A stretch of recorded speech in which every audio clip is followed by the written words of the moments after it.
ये है CCN digital और आप देख रहे हैं CCN मंडला।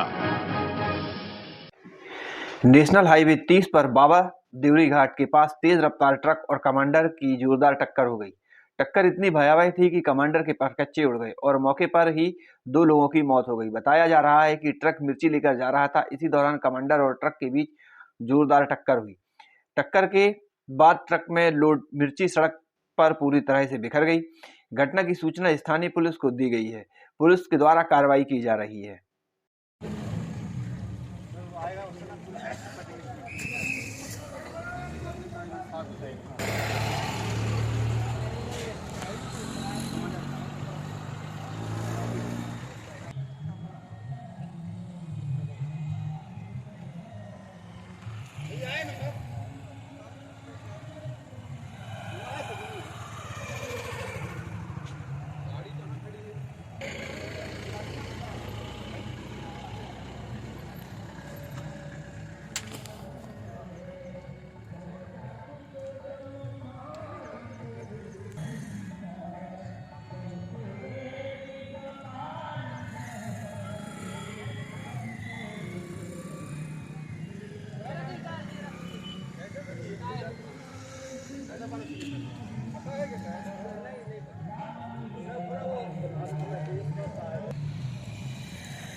अरे गाड़ी निकालो ना वर्मा जी, गाड़ी निकालो आप, गाड़ी लाओ ना।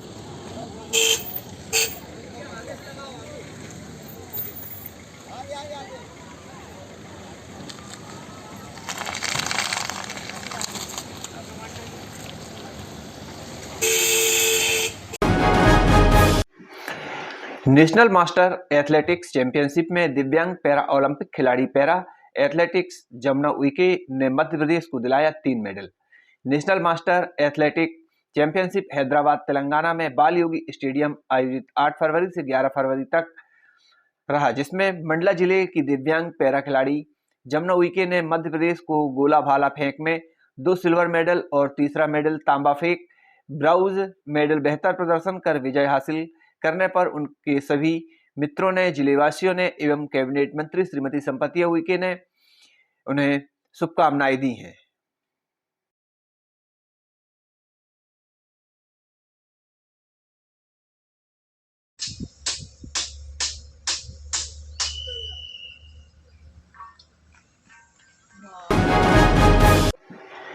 कान्हा नेशनल पार्क में 4 दिवसीय पक्षी छठवां सर्वेक्षण कान्हा टाइगर रिजर्व के अंतर्गत दिनांक 15 से 18 फरवरी 2024 तक छठवां पक्षी सर्वेक्षण किया जा रहा है।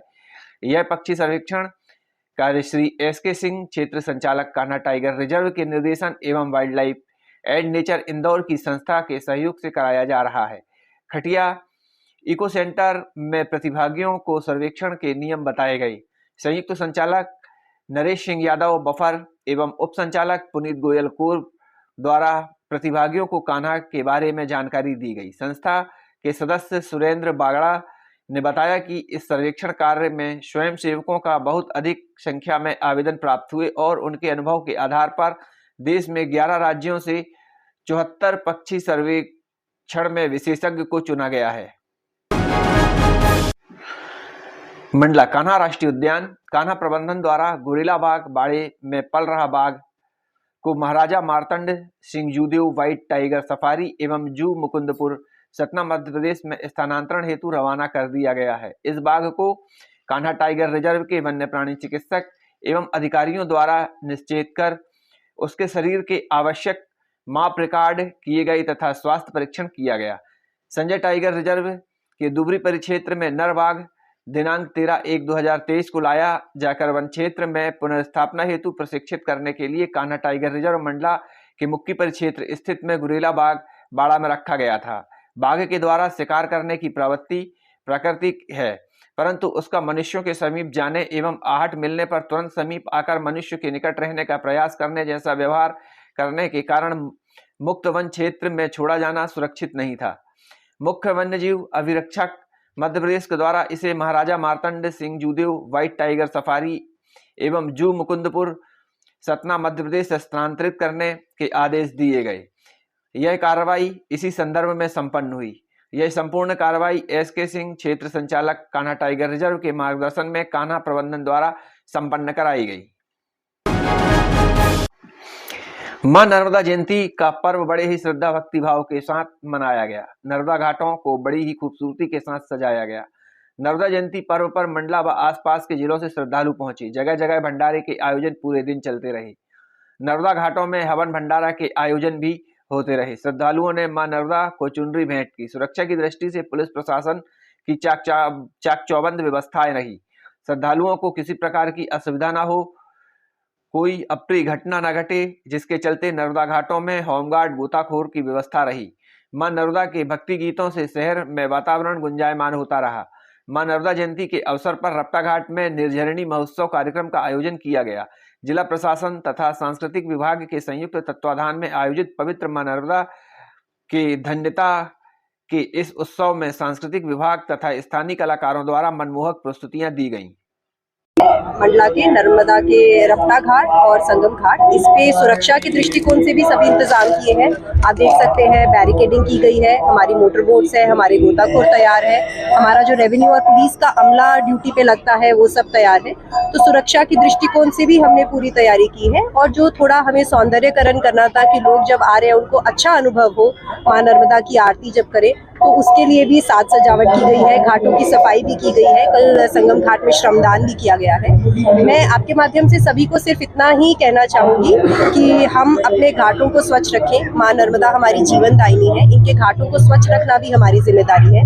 रपटा घाट, संगम घाट सौंदर्यकरण के साथ साथ हर आम नागरिक ये भूमिका निभाए कि इनको अब स्वच्छ और सुंदर बनाए रखना हमारी जिम्मेदारी है। मैडम, ना केवल हमने जितने भी लोग आएंगे, पिछले कुछ सालों में कोविड में थोड़ा कम हुआ था, पर जितने भी आते हैं 10,000 के करीब दोनों घाटों पे बांटकर पूरी हमारी तैयारी है। हमारी ट्रैफिक के रूप से भी पूरी तैयारी है। हमारे public announcement system, police, revenue, सब अधिकारी जो है वो पूरी तैयारी है। अभी हमने देखा एक अच्छा पॉइंट बनाने भी सेल्फी ली जी, तो ये रपटा घाट का सौंदर्यकरण, जैसे हमारी मंत्री मैडम के निर्देश भी थे, तो हमने कोशिश की है कि हमारे मंडला के नागरिकों के लिए रपटा घाट एक गर्व का विषय है। तो इसका हम सौंदर्यकरण और स्वच्छता को और कैसे बढ़ा सकते हैं, उसके लिए एक प्रयास किया गया है। मुझे उम्मीद है मंडला के सभी नागरिकों को ये पसंद आएगा। क्या देख पा रहे हैं हम? तैयार हैं कल लाखों श्रद्धालुओं के स्वागत, वंदन, अभिनंदन की। मैं सबसे पहले तो पूरे जिला वासियों को, सभी श्रद्धालुओं को, पूरे प्रदेश वासियों को नर्मदा जयंती की बहुत बहुत शुभकामनाएं देती हूँ। और जिस तरह से आज हम लोगों ने नर्मदा के तट पे हैं, बहुत अच्छी तैयारी प्रशासन की ओर से हुई है। मैं समझती हूँ कि किसी भी प्रकार की कोई कमी नहीं है। और जिस उत्साह के साथ आप देख रहे होंगे कि भूतो न भविष्यति, पहली बार नर्मदा जी के घाटों में इतनी अच्छी पेंटिंग, जो पूरे हमारे बाहर से पेंटिंग ऐसे पेंटरों को बुला करके यहाँ पे आप देख पा रहे होंगे कि बहुत अद्भुत सजावट हुई है। और जिसमें पेंटिंग भी आप देख रहे होंगे कि प्रभु श्री राम के बाल्य रूप में, सीता माता के और भगवान श्री कृष्ण की, और ऐसे लगातार जो हमारे आदिवासी कल्चर में जो झोपड़ियां हैं, बैलगाड़ियां हैं, ऐसे लगातार बने हुए हैं। इस तरफ हम देखें तो मां नर्मदा में नहाते हुए हमारे संत महात्मा डुबकी लगा रहे हैं, अर्जी दे रहे हैं, और उसके साथ साथ नाव बने हुए हैं। अद्भुत सजावट है, बहुत शानदार। जब हम घाट में उतरे तो ऐसा नहीं लग रहा था कि हम वही घाट में हैं।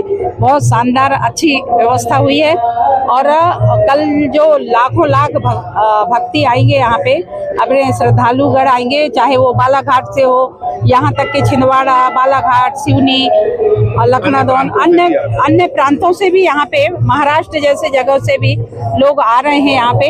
और आकर के यहाँ पे माँ नर्मदा के स्थान पे, नर्मदा के घाटों पे बड़े बड़े दूर दूर से आकर के यहाँ पे डुबकी भी लगाते हैं, माता रानी की पूजा अर्चन करते हैं, यथासंभव भंडारा कराते हैं। और ऐसे बड़े स्केल पे और लगातार माँ नर्मदा की पूजा पाठ करते हैं। मैं सभी श्रद्धालु जनों को हृदय से बहुत बहुत शुभकामनाएं देती हूँ। और साथ में जिस तरीके से हमारी पूरी टीम, नगर पालिका की प्रशासन की पूरी टीम, हमारे भारतीय जनता पार्टी के पूरे टीम ऐसे लगातार इनकी सफाई के लिए घाटों की सफाई किए हैं। मैं सभी श्रद्धालुओं से निवेदन करूंगी कि घाट अच्छे स्वच्छ रहें, जिस तरीके से अभी हम देख रहे हैं वैसे ही वो घाट साफ सुथरे रहें। निश्चित ही मैं प्रशासन से, कलेक्टर मैडम को बहुत बधाई देती हूं और उनकी पूरी टीम को भी हृदय से शुभकामनाएं देती हूं। मैडम लगातार अब हम देख रहे हैं भारतीय जनता पार्टी की सरकार ने, चाहे वो नर्मदा यात्रा के माध्यम से हो, चाहे वो प्रदूषण, माँ नर्मदा को प्रदूषित होने में बचाने की बात हो, लगातार भारतीय जनता पार्टी की सरकार इस पे काम कर रही है। कल ही मैं जब कल विधानसभा में थी तो एक प्रश्न था, तो हमारे नगरीय प्रशासन मंत्री जी ने स्पष्ट कहा और हमारे यशस्वी मुख्यमंत्री जी ने कि माँ नर्मदा की स्वच्छता के लिए, माँ नर्मदा की प्रदूषण बचाने के लिए भारतीय जनता पार्टी की सरकार लगातार माँ नर्मदा के लिए अच्छे से अच्छे काम करेंगे।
मेरी माँ से पाई है जिंदगी मैंने, मारे वाँ से पाई है जिंदगी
बस्ती न थी और नगर भी न था, कोई बस्ती न थी और नगर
निर्मल करे, तन को शीतल करे, मन को निर्मल करे।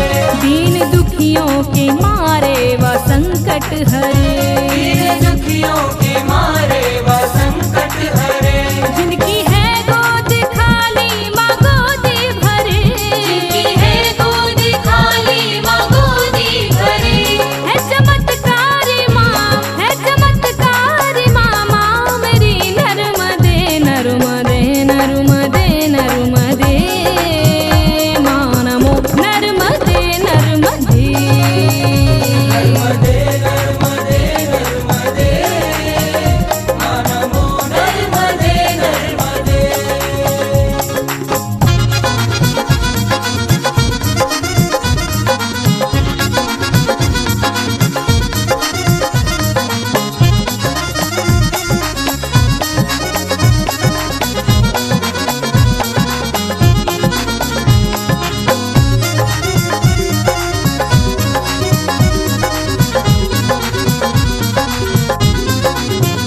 मैया रे बातों भक्तों से ये कह रही, मैया रे बातों भक्तों से ये कह रही।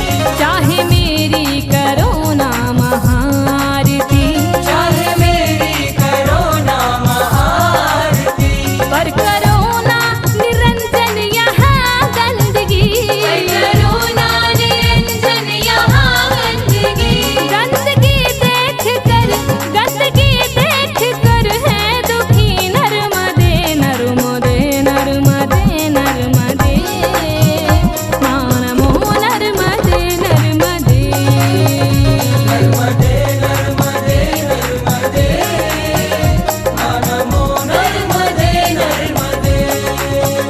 माँ पतित पावनी है वो जगतारिणी, माँ पतित पावनी है वो जगतारिणी, माँ मगर वाहनी नर्मदे नर्मदे नर्मदे, माँ नमो नर्मदे नर्मदे।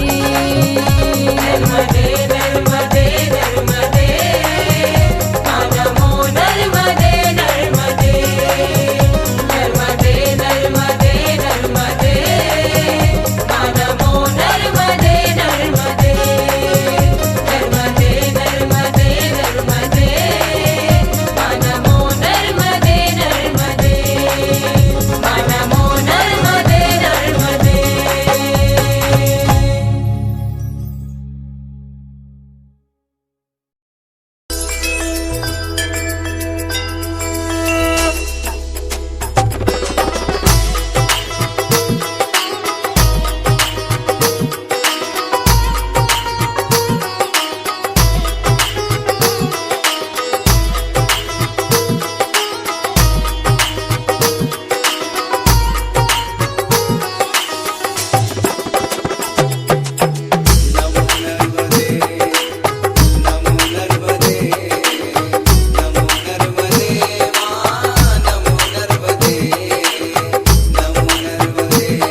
This song remixed by DJ.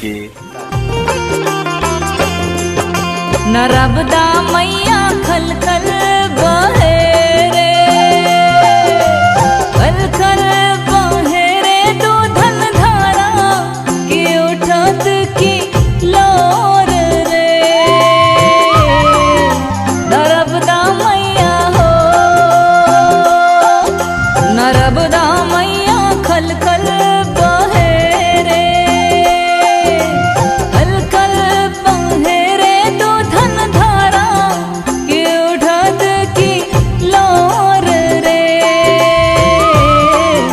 Narmada मैया हो, नर्मदा मैया हो, नर्मदा मैया